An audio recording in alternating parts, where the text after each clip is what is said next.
guys, you know that we have been compound out and reiterate that for you guys here now, right?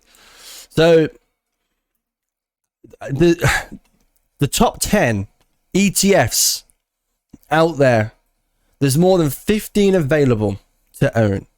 But just in the top 10 ETFs own $46.94 billion worth of BTC on their balance sheets, with Grayscale, GBTC here we're looking at, Grayscale being the largest ETF in the list of 15 that I found. From what I found online about leverage, most of the ETFs will offer 5x leverage to use, which takes that up to $234.74 billion when you accumulate all of them together. Okay, so that's $234.74 billion worth of asset amongst the top 10 ETFs. Okay, so BTC current market cap rounded up is $800 billion. The top 10 ETFs by market cap own 29% of the BTC market cap with the leverage that is available. This is only the top 10 ETFs that are being approved, but new ones are being approved, right? This is how the ETFs have so much control of the market. They own 29% of the BTC market cap, and that's what they can use as collateral to take out shorts and leverage longs to manipulate the market. I also found out a few other things, right? So to elaborate on from this, Grayscale's market cap is $42 billion. Just Grayscale, that's the biggest ETF. Nothing else comes close. On their balance sheet, they have access to $42 billion worth of BTC, which means they are responsible for up to 16% of the US dollar cash flow into BTC market cap without 5x leverage.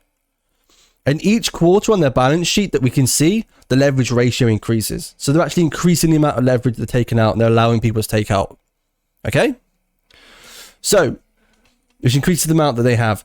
Grayscale, with just Grayscale, guys, not even the top 10, just Grayscale, which is the one we're looking at here, GBTC. Grayscale alone, with 5x leverage, has access to $210 billion worth of BTC. That's 26% of the total supply of Bitcoin is being able to be traded with Grayscale on leverage shorts and longs, with banks and institutions having access to even more leverage than that. So put it this way, Grayscale would only have to have access to 15x leverage, and they would have access to the entire market cap of BTC from a leverage position. This is why we are so closely correlated to the American market now, because of these fucking ETFs that trade on market hours. As soon as they open, we've seen this before, guys, there's no volatility. They open up, bam, we get instant volume. The stock market closes, the ETF market closes, bam, we get volatility into Bitcoin after being suppressed all day. We've seen this the past week. We've seen this happen. Now can you see the manipulation here? Can you see the level of manipulation?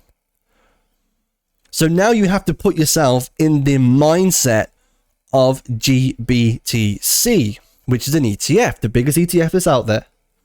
They have profit margins. They have shareholders. They have people investing in their products as a ways and means to get access to BTC through major exchanges in America. So they have profit margins. They have shareholders. They need to please these shareholders. They have to make profit.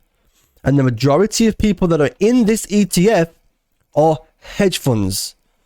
Now, a hedge fund is primarily to hedge against strength. So every time Bitcoin has a big volume to the upside, hedge funds come in and short the market. It's a hedge against the strength. This is why BTC into these pumps feels heavier, and into the dumps, it's more dumpy, because the hedge funds are boycotting and strangleholding the price action. We saw this the other day. Bitcoin couldn't get off that support line. It was there all day. The market closed.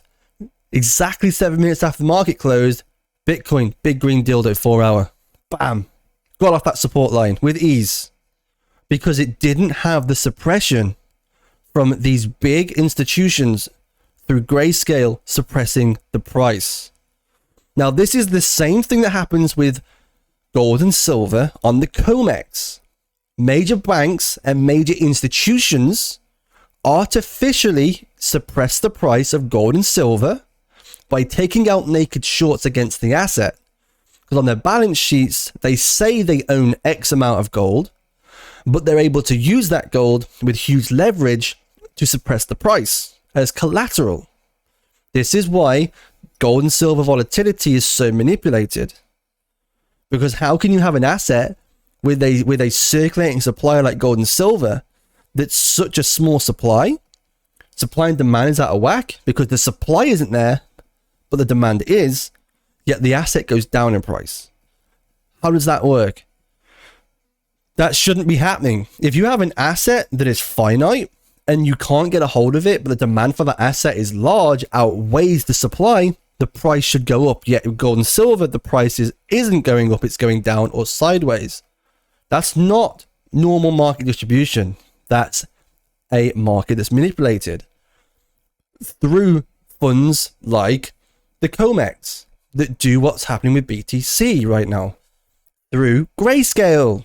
So now can you see the correlation? Can you see the manipulation? Can you see this? Bitcoin never moved again. It never moved the same.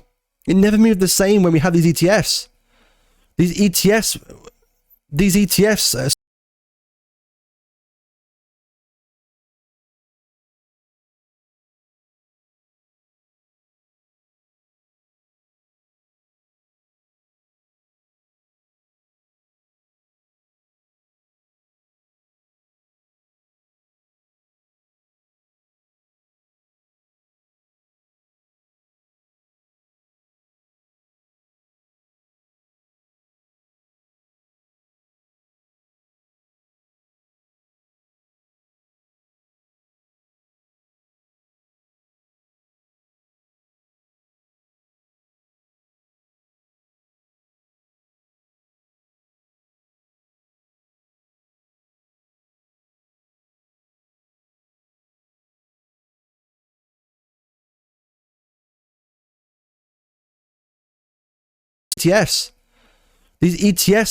these ETFs started popping up.